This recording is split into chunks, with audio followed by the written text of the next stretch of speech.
Have you ever been caught off guard when someone corrects your pronunciation of basically a common word? Well, if you have, you're not alone. And trust me, it happens to everyone, non-native English speakers as well as English speakers who are native. It can definitely mess with your confidence a little bit, but here's the thing.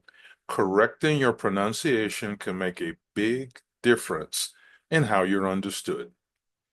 And sometimes we say a word one way and someone swoops in to correct us. It's all part of the learning process. So today, let's take a look at some cue words that often trip people up, right? Non-native speakers, English speakers, as well as native English speakers. And by the end of this session, you'll be ready to pronounce these words like a pro. So get your pad and pencil ready because today we're going to tackle cue words you've been saying wrong, and I have 15 cue words plus a bonus to share with you. All righty. Welcome to Mastering English Communications. Now let's get started. First word, quinoa. Quinoa. This is a nutrient-rich grain that's loved by people who are health enthusiasts, uh, whole food, organic eaters, all of that in that type, and nutritionists as well. And what I'm going to do today is when I pronounce these words, I'm not going to pronounce the common mistake. I'm only going to focus on the correct pronunciation because you can see the common mistake on the screen and we don't want to confuse it. We want to just be on the correct pronunciation. Let's continue.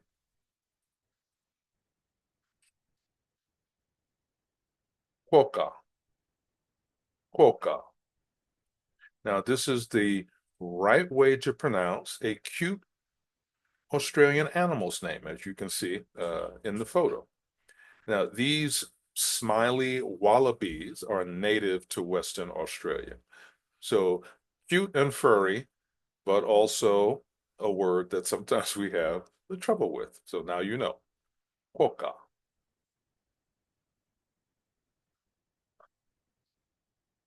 Quintessential.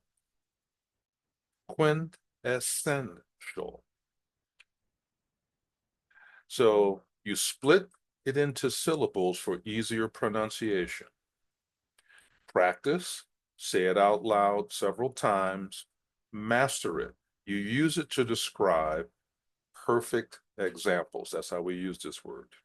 Quintessential. Quintessential.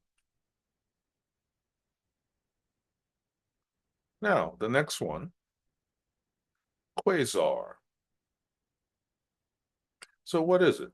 It's a bright object in space powered by a supermassive black hole. So for you science enthusiasts, you already know what that is. So the issue for you is pronouncing it correctly.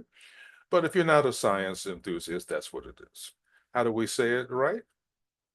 We say quasar.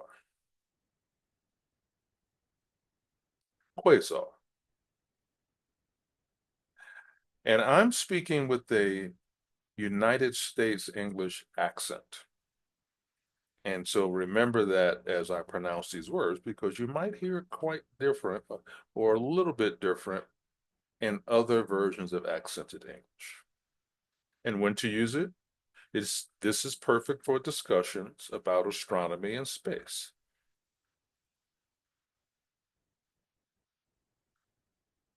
So here we have another one. Quintet.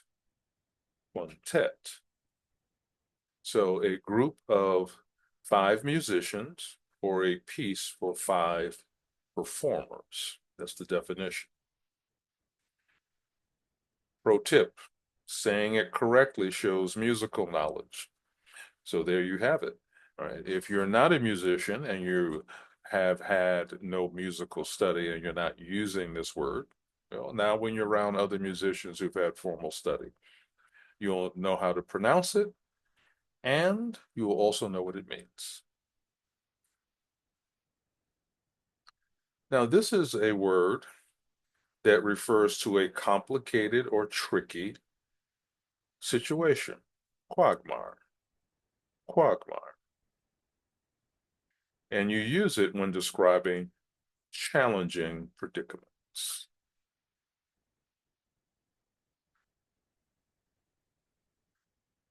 So this is a word that is inspired by the great work Don Quixote, who is a literary character. And it means being idealistic and impractical. And you pronounce it by saying quixotic, quixotic.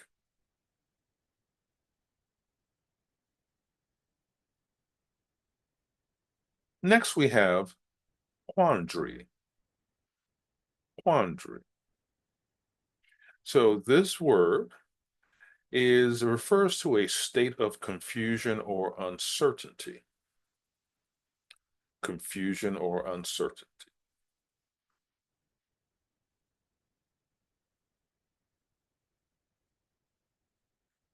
Next, we have a fairly common word, which means making little or no noise. Quiet, quiet. You would use these for meetings or peaceful environments, such as a library. Next, we have a word that refers to a set amount or limit in business or sales. So professionally, this is very commonly used in business discussions about goals. Quota, quota.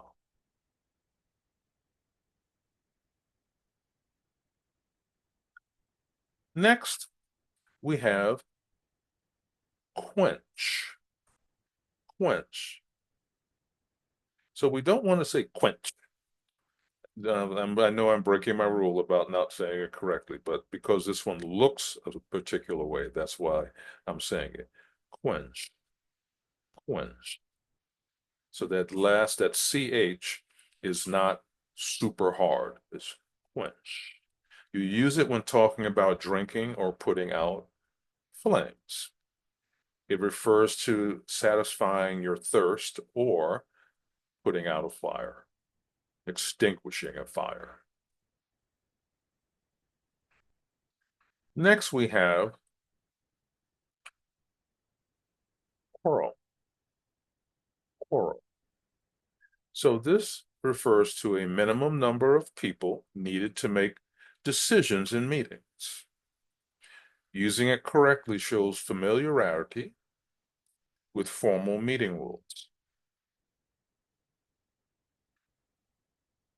Next, we have quicksilver, quicksilver. Now, this is another name for mercury, the liquid metal element. It's used in scientific contexts and discussions. Quicksilver.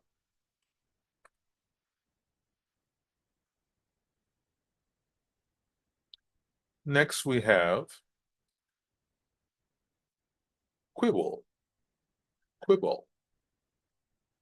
So here, we're referring to a small objection or criticism about minor details. It's perfect for discussions about minor disagreements.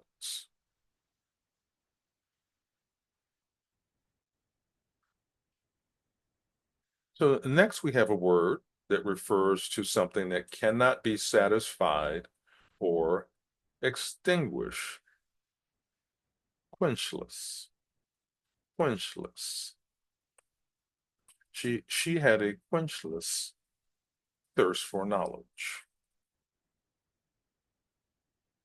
Okay, I promised a bonus. We have 6 more cue words for you to master and expand your vocabulary. First up, we have quail, rhymes with nail, quail. Next, we have qualify, qualify, qualify. Emphasis is on the first syllable. Next, we have quantify. Quantify. The emphasis, again, on the first syllable.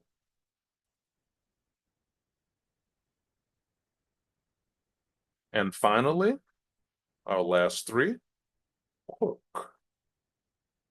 Quirk, the short U sound. A peculiar trait or habit. Then we have quenchable. Quenchable. Cannot be satisfied or extinguished. Is related to a previous word. And lastly, we have quotation. Quotation. A repetition of someone's statement or price estimate. So boost your confidence with correct pronunciation. By now, you've learned the correct pronunciations for some very tricky keywords in some cases, and some not so tricky. Correct pronunciation is key not only to sounding good, but also to being understood. Next time you're speaking, whether in a business meeting or casual conversation, be sure to use these words with confidence. Remember, practice makes perfect. Keep saying these words out loud, and soon you'll be using them without a second thought. Share your thoughts or your own pronunciation struggles in the comments below.